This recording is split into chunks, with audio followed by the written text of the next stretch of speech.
Natapos ang huling part ng ating kwento kung saan nakiusap kay Chu Ziyu ang matanda na para lang daw sa ngalan ng Empress Taisu ay sana kumilos si Chu Ziyu para sa kaligtasan ng maraming nabubuhay dito sa Taiji Ancient Star. Sa pagpapatuloy, dito ay nagsalita sa dalawa si Chu Ziyu na ang kanila raw pakiusap sa kanya ay masyadong napakadelikado, ayaw niyang madawit sa ganito kalaking gulo na hindi niya kayang lutesin. Sa mga sinabi ni Chu Ziyu ay naging malungkot ang mukha ng dalawa sa hindi pagpayag ni Chu Ziyu sa kanilang kahilingan sabay malungkot na tinawag ng matanda ang pansin ng ating bida. Sinabi pa ni Chu Ziyu sa dalawa na kung alam raw ba nila na kapag pupunta siya doon sa lupain kung saan nakasil ang dalawang quasi-emperor ay lubhang napakadelikado para sa kanyang buhay, hindi biro ang lakas ng dalawa, hindi na raw niya kinakailangan na magsabi dahil kahit gustuhin man niya ay wala siyang magagawa laban sa dalawang quasi-emperor. Kampante pa na sinabi ni Chu Ziyu sa dalawa na ang ganoon raw kamapanganib ay labas na sa kanyang tanong, ngunit kapag willing sila na ibigay sa kanya ang Dao Source ay baka magagawan pa niya ito ng paraan. Pero nagulantang si Chu Ziyu nang nagtanong sa kanya ang matanda na kung ano raw ba ang Dao Source na tinutukoy ni Chu Ziyu.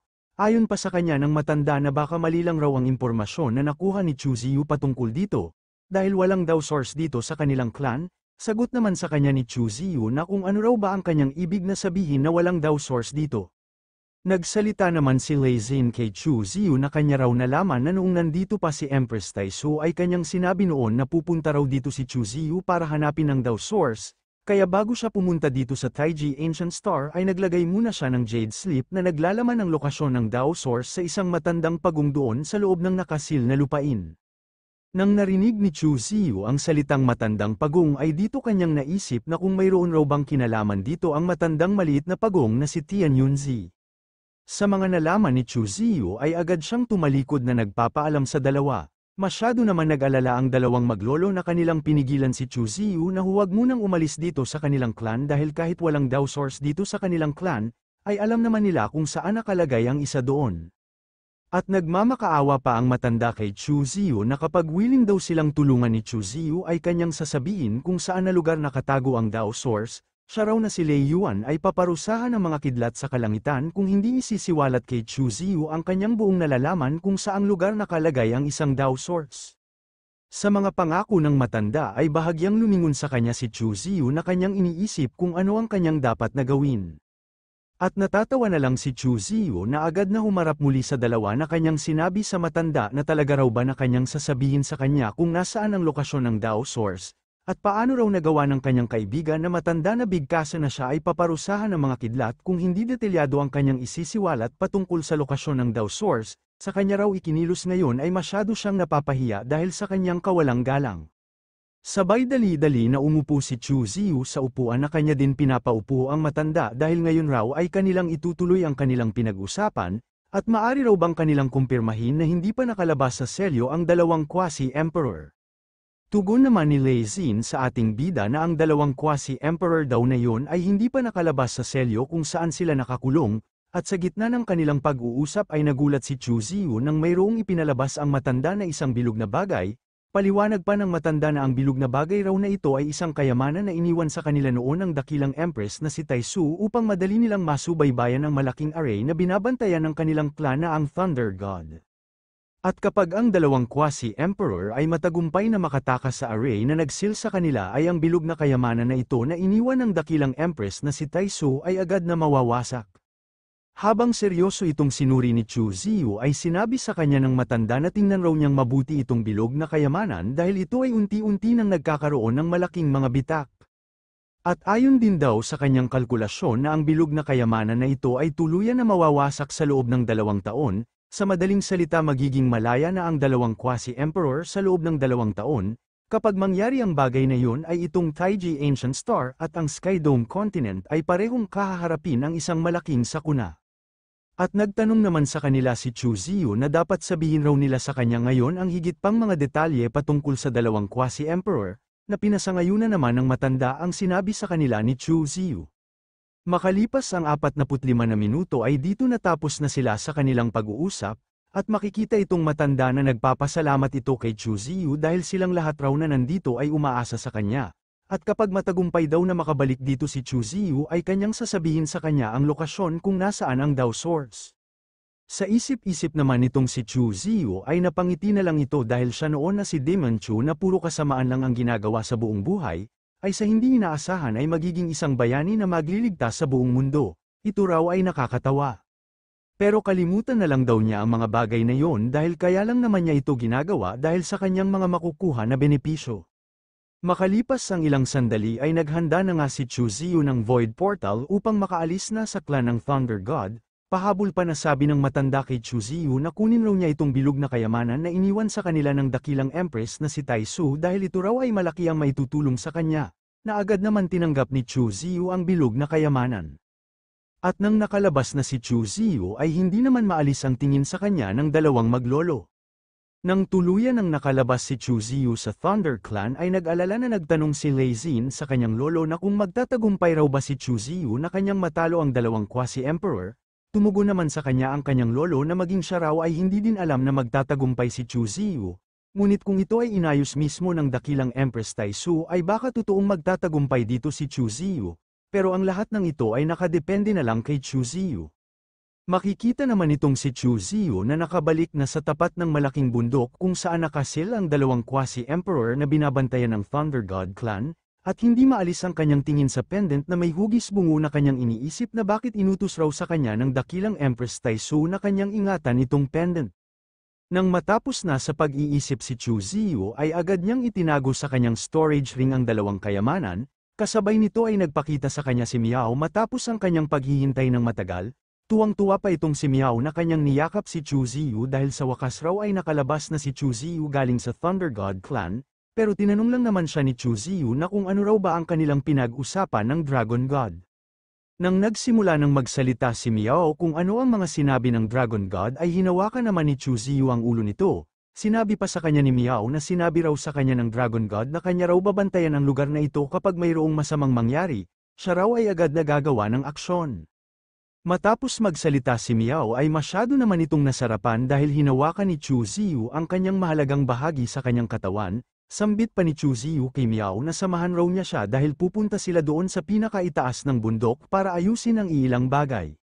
Dahil dito ay nagsimula na nga na naglakad si Chu Ziyu upang tumungo na doon sa pinakaitaas ng bundok, samantalang si Miao naman ay halatang gusto pa niyang ipahawak kay Chu Ziyu ang kanyang puwet.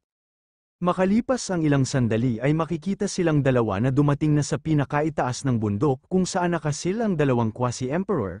Habang tumingin-tingin sa paligid si Chu Ziyu ay kanya na lang nasabi na talagang mahirap raw isipin kung gaano kahirap at kakaiba ang kapangyarihan ng figurang iyon mula sa angkan ng Thunder God sa panahon na iyon.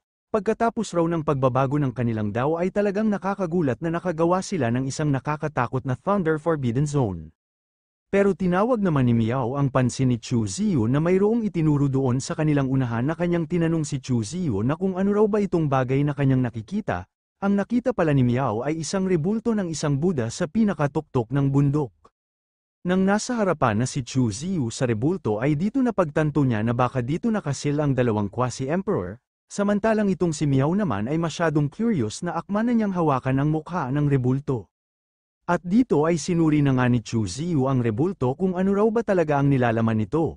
Ngunit laking gulat niya dahil bigla na lang nagbago ang lugar kung saan siya nakatayo ngayon dahil napapaligiran na siya ng mga maraming mga puno at mga halaman, maging si Miao ay masyadong namangha sa tanawin na kanyang nakikita dahil masyado raw maganda dito sa lugar na kanilang napuntahan.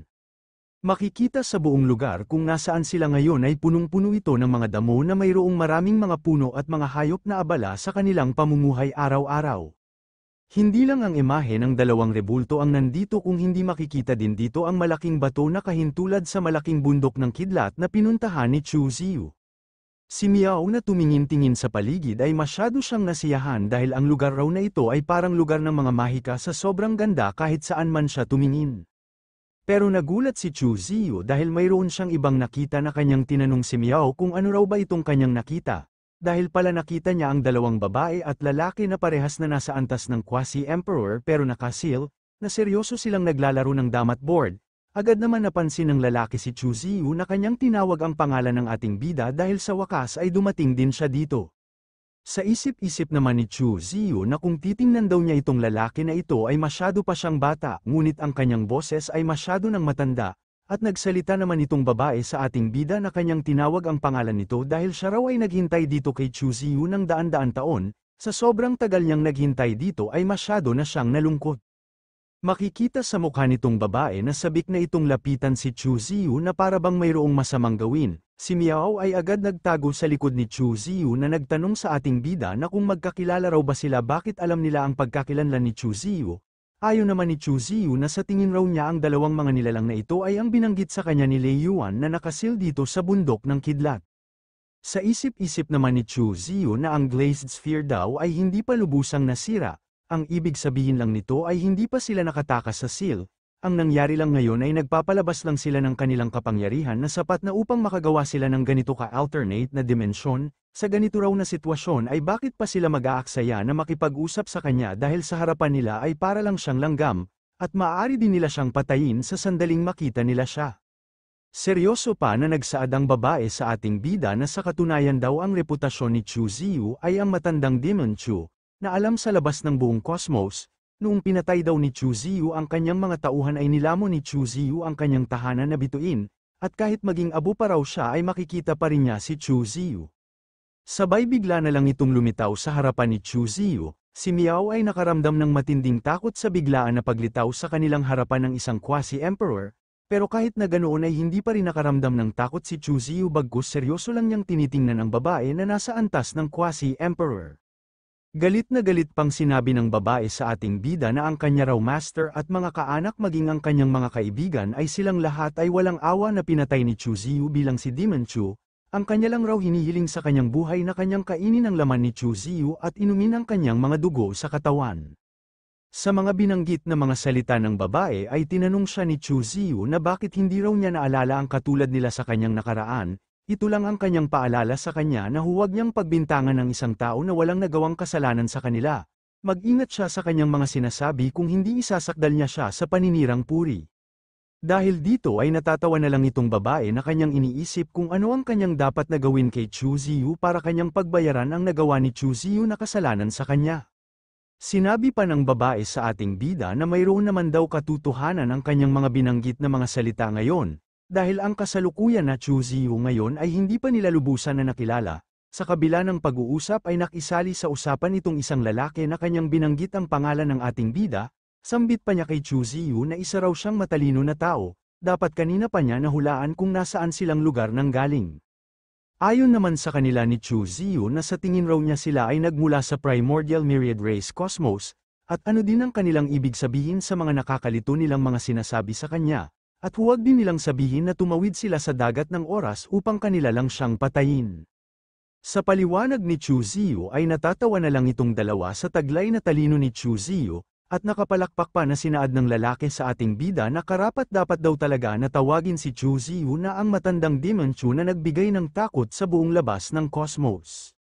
Alam din daw ba ni Chu Ziyu na ang pagtawid sa oras para makabalik sa nakaraan upang patayin lang si Demon Chu ay malaki ang kabayaran sa kanila, at kusa din nilang tinanggap ang Sacred Origin upang mapatay lang si Demon Chu na hindi pa ganap na lumaki sa pag-iral. Masyado namang nagtataka si Chu Ziyu na napapatanong sa kanyang sarili kung ano daw ba ang kanilang ibig sabihin na ang Sacred Origin Baptism. Tanong pa ni Chu Ziyu sa kanilang dalawa na kung sila daw ay pumunta dito upang patayin lang siya at bakit tumagal sila ng 100,000 taon pero sa bandang huli sila ay nasil. Sa katanungan ni Chu Ziyu ay tumawa ng walang tigil itong dalawang quasi-emperor dahil anong klaseng katanungan daw ba ang binanggit sa kanila ni Chu Ziyu. Sambit pa ng lalaki sa ating bida na hindi raw ba inaasahan ni Chu Ziyu na ang kanilang pagtawid sa dagat ng oras ay umabot ng 100,000 taon, sa katunayan ang unang paghinto nila ay ang kasalukuyan na panahon. Sinabi din itong babae na para sa ilang kadahilanan hindi nila kayang pasukin ang Sky Dome Continent, pero sa puntong panahon na ito ay nalaman nila na pupunta dito si Chu Ziyu sa Taiji Ancient Star, kaya direkta silang pumunta dito. Sa paliwanag ng babae ay tinanong siya ni Chu Ziyu na kung ang ibig raw ba nilang sabihin na ang panahon na ito ngayon ay kanilang nakaraan. Pero ang kanyang pinagtataka bakit sila napunta dito 100,000 taon na ang nakalipas. Hinawakan naman ng babae ang mukha ni Chu Ziyu dahil sa panahon daw na yun ay tumakas si Chu Ziyu. Kanyang ginamit ang Sand of Time para makatakas, at palihim na pumunta sa panahon ng 1,000 taon sa nakaraan. Para sundan lang daw nila si Chu Ziyu ay wala silang ibang choice kung hindi sundan si Chu Ziyu sa panahon ng 100,000 taon sa nakaraan. Lumabas naman ang maraming pawis sa mukha ni Chu Ziyu dahil hinawakan ng babae ang matigas na alaga ni Chu Ziyu. Sinabi pa niya kay Chu Ziyu na ginamit din ni Chu Ziyu ang masamang planong ilusyon na siya ay nandito na sa Taiji Ancient Star kaya sila napunta dito sa ganoon katagal na panahon.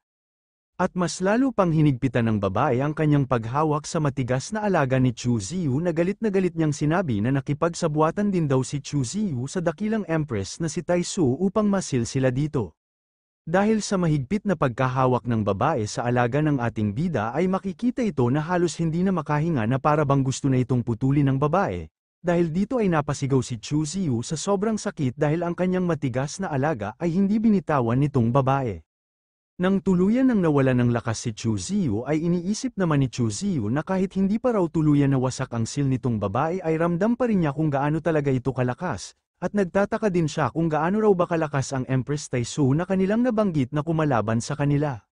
Si Miao na nakakita na hinawakan ng mahigpit ng babae ang matigas na alaga ni Chu Ziyu ay masyado siyang nag-alala na baka maputol ang alaga ni Chu Ziyu na pilit niyang pinigilan ng babae na bitawan niya ang mahigpit na pagkahawak sa alaga ni Chu Ziyu dahil wala raw karapatan na hawakan ng babae ang alaga ni Chu Ziyu. Itong lalaki naman ay nakangiti niyang sinabi sa ating bida na kung sino man daw ang lihim na tumawid sa River of Time ay kung mapapatay sila ng isang napakalakas na nilalang ay itatakwil sila sa batas ng langit at lupa at malamang na direkta na silang maglaho na wala man lang bakas. Ang isang tao raw na masyadong maingat katulad ni Chu Ziyu ay paano niya nagawang pumunta pa dito mismo sa kanila upang harapin ang kanyang katapusan. Dagdag pa ng lalaki na kaya raw pala inayos ni Chu Ziyu ang kanyang sarili mula sa 100,000 taon na ang nakalipas upang bumalik dito para sila ay lamunin sa ganitong paraan upang mabawasan ang kanyang panganib. Nakita raw niya sa ginawa ni Chu Ziyu ay masyadong matalino pero sa bandang huli ay dito na matatapos ang kanyang buhay. Hindi raw ba inaasahan ni Chu Ziyu na mas mabilis nilang masisira ang nakasil sa kanila taliwas sa kanyang inaasahan? Mukhang hindi raw talaga nakalkula ng maayos ni Chu Ziyu ang ganitong pangyayari kaya ganito ang kanyang sinapit ngayon. Inis lang naman na tumugon sa kanila si Chu Ziyu na para lang daw mapatay nila siya ay talagang gumawa pa raw sila ng ganitong walang kwentang plano. Natatawa lang naman ang babae na kanyang sinabi kay Chu Ziyu na hanggat mapatay lang daw nila si Chu Ziyu ay sulit na sulit ang kanilang paghihirap sa napakatagal na panahon. At nagtataka pa na nagsalita sa kanila si Chu Ziyu na ayon daw sa kanilang mga paliwanag kanina na ang kanyang sarili sa hinaharap ay masyadong malakas.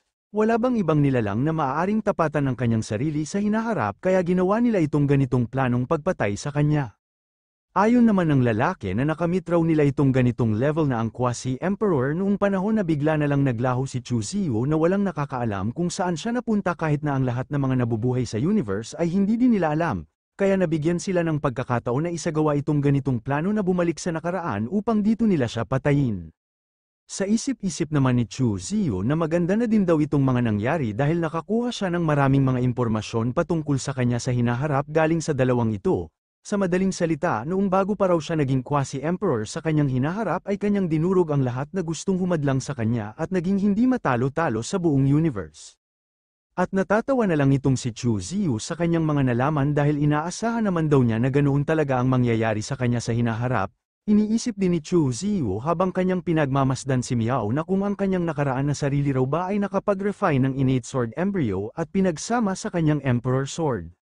Si Miao naman ay nagtataka na hindi maalis ang kanyang tingin kay Chu Ziyu kung ano raw ba ang kanyang iniisip. Sambit pa nitong babae na Quasi-Emperor kay Chu Ziyu na bibigyan pa raw niya siya ng kalahating oras upang mag-isip kung ano ang kanyang dapat na gawin. Dahil kapag natapos na daw ang 2 oras ay dito tuluyan ang masisira ang seal na nagkukulong sa kanila dito at sa oras na yun ay doon na mamamatay si Chu Ziyu.